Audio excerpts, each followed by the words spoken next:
안녕하세요. 사회쌤입니다. 오늘 사회 원격 수업 시작할게요. 자, 오늘의 질문입니다.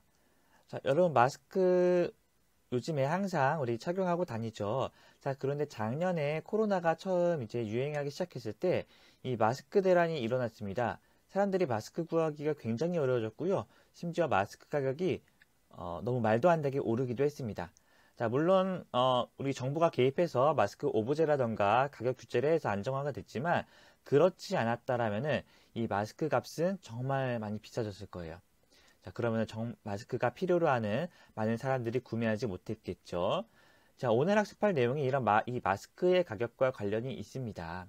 그래서 잘 보도록 할게요. 자, 오늘의 키워드입니다. 시장 경제 체제, 계획 경제 체제, 혼합 경제 체제인데요.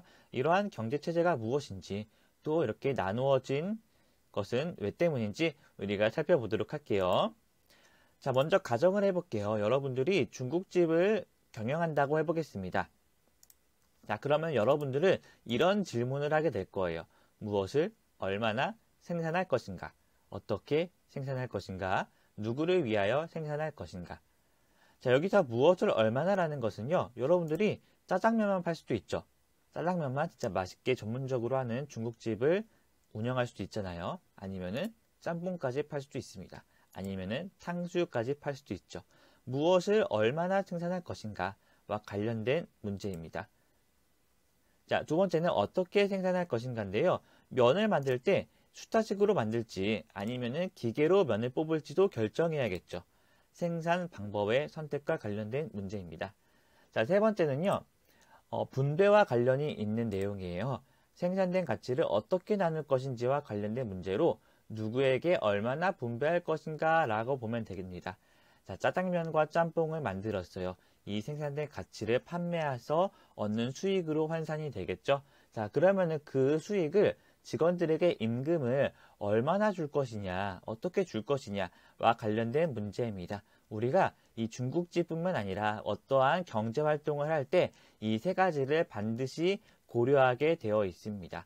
우리뿐만 아니라 기업이 또 개인 가정들이 이런 경제생활을 할 때 다 마주하게 되는 문제인 것이죠. 자, 이러한 문제를 해결하는 방식을 경제체제라고 하는데 이 경제체제는 국가마다 다릅니다. 그래서 이 경제체제는 시장경제체제와 계획경제체제로 나누어져 있는데 자, 시장경제체제라고 하면은 경제 문제를 시장 가격에 맡겨버리는 겁니다. 자, 마스크로 예를 들어 볼게요. 마스크의 가격이 작년 초에 굉장히 많이 올랐어요. 이것은 시장 가격에 맡겨버린 겁니다. 자, 조금만 더 쉽게 예를 들게요. 마스크의 공급은 제한이 되어 있었어요. 하지만 코로나 때문에 수요가 너무나도 많이 늘어났죠. 자, 공급량과 수요량이 일치하지 않은 거예요. 자, 그러면 이것을 어떻게 해결할 것이냐? 바로 시장 가격에 맡겨버리는 겁니다. 마스크 값이 오르니까 어쩔 수 없이 비싸진 가격이 부담돼서 사지 못하는 사람이 생기겠죠. 그러면 수요량이 줄어듭니다. 그럼 그렇게 해서 수요와 공급이 일치하게 되는 거예요. 자, 조금만 더 쉽게 예를 들게요. 여러분들이 마스크 하나를 팔 수 있다고 쳐볼게요. 근데 마스크를 사려는 사람이 10명이에요. 여러분들이 마스크 값을 처음에 5,000원으로 해봅니다. 5,000원으로 하니까 10명 중에 그래도 5명은 5,000원임에도 불구하고 산대요. 자, 마스크 값을 10,000원으로 올려보는 거예요. 마스크 값이 10,000원쯤 되니까 한 명밖에 사지 않겠다로 바뀌는 겁니다. 그러면 수요도 한 명, 공급도 한 개니까 수요와 공급이 일치하죠. 아, 이렇게 시장의 문제가 해결된다라고 보는 게 시장 경제 체제입니다.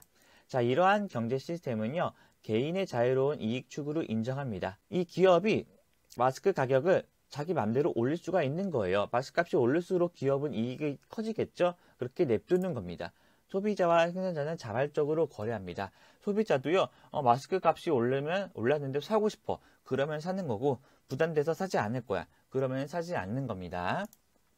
따라서 경쟁이 굉장히 활발해지겠죠. 소비자도 자유롭게 거래하니까 그런 소비자에게 만족시키려고도 노력하고 또 이렇게 소비자가 너무나도 막 필요한 사람들이 많아지면은 가격도 올려보고 하면서 경쟁이 굉장히 활발해지고 기업 같은 경우에는 적은 비용으로 많이 생산하려고 노력을 하게 되겠죠. 자, 이러한 것의 문제점도 당연히 따르게 됩니다. 빈부격차가 발생하게 되겠죠. 자, 마스크를 굉장히 많이 만들어낼 수 있는 그런 생산 수단을 소유한 곳은 마스크를 엄청나게 많이 만들어서 돈을 많이 벌었을 거예요. 자, 또 불평등한 문제도 발생하게 됩니다. 이 마스크라는 것은 정말 다 필요한 거잖아요. 누구에게나 다. 하지만 이렇게 가격이 폭등하게 돼 버리면은 또 만약에 정부가 규제하지 않아서 마스크 막 오브제 이런 것도 없어서 돈이 많은 사람들이 다 사재기를 해버리면은 정말 필요로 한 사람들에게 마스크가 돌아가지 않잖아요. 그럼 불평등한 문제도 발생하게 되는 거고요. 환경오염이 발생할 수도 있어요. 기업들이 마스크 지금 사람들이 많이 필요하니까 무조건 많이 만들어 팔아 라고 하면서 제대로 품질 검증을 하지 않으면은 환경 오염뿐만 아니라 우리 인체에 해로운 악 영향도 끼칠 수가 있는 거겠죠. 이러한 시스템을 시장 경제 체제라고 합니다. 자, 그럼 계획 경제 체제라는 건 뭐냐? 이거는 시장의 문제, 경제 문제를 국가의 계획과 명령에 맡겨버리는 거예요. 자, 예를 들어 볼게요. 핸드폰을 만듭니다. 핸드폰을 그냥 하루에 100개 만들어 라고 국가가 결정해 버리는 겁니다. 그리고 분배도 식구가 적으니까 5만원, 식구가 많으니까 10만원 이렇게 정해져 버리는 겁니다. 이러한 것을 계획 경제 체제라고 하는데 이것은 생산 수단을 공유하는 사회주의와 관련이 있고요. 부와 소득의 불평등 완화를 목표로 합니다. 자, 이거는 그냥 국가가 분배를 아예 정해 버리는 거예요. 그러니까 불평등이 없겠죠. 이론적으로는 그렇습니다. 자, 하지만 부작용도 있죠. 일단 기본적으로는요. 국가가 사람들의 이러한 욕구를 제대로 파악하는 게 불가능하죠. 자, 누구는 하얀색 핸드폰을 갖고 싶어 하겠지만 누구는 빨간색, 누구는 검정색 핸드폰을 갖고 싶어 해요. 이러한 사람들의 다양한 욕구를 국가가 파악해서 일률적으로 생산을 한다? 그것은 사실상 불가능합니다. 또한 경제적 효율성이 떨어집니다. 왜냐하면은 국가가 이렇게 분배를 마음대로 해봐요. 아무리 일을 열심히 해도 5만 원밖에 못 가져가. 일을 열심히 안 해도 식구가 많으니까 10만 원을 줘. 그럼 누가 열심히 하겠어요? 효율성이 떨어진다는 얘기겠죠. 이것이 계획 경제 체제입니다. 자, 정리해 볼게요. 경제 문제를 해결하는 방식에 따라서 시장 가격에 맡기면은 시장 경제 체제, 국가의 계획과 명령에 맡기면은 계획 경제 체제라고 합니다. 자, 이러한 특징들과 반작용들도 있으니까 같이 구분해서 알아주셨으면 좋겠습니다. 자, 그럼 우리나라는 여기서 어느 경제 체제를 따를까요? 마스크를 사러 갔을 때 마스크 가격이 처음에는 엄청나게 올랐어요. 그리고 사람들이 막 마스크 사려고 약국 앞에 엄청 줄도 서고 그랬죠.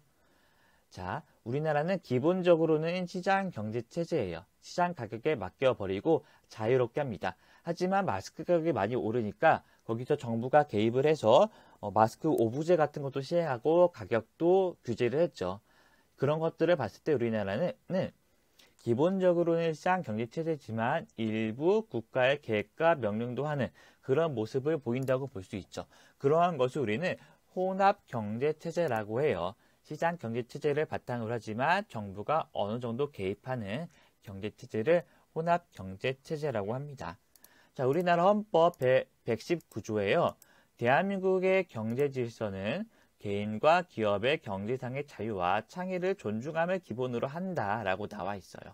자유를 존중한다는 거죠. 시장 경제 체제를 기본적으로 따른다는 뜻이에요. 자, 근데 2항에 보면은 경제에 관한 규제와 조정을 할 수 있다라고 합니다. 국가가 어느 정도 개입은 하겠다라는 거죠. 이러한 요소 때문에 우리나라는 혼합 경제 체제다라고 얘기할 수 있는 겁니다. 자, 오늘 배운 내용 잘 정리해 주셨으면 좋겠고요. 과제까지 다 제출해 주시기 바랄게요. 그럼 오늘 이상으로 하겠습니다. 그럼 안녕히 가세요.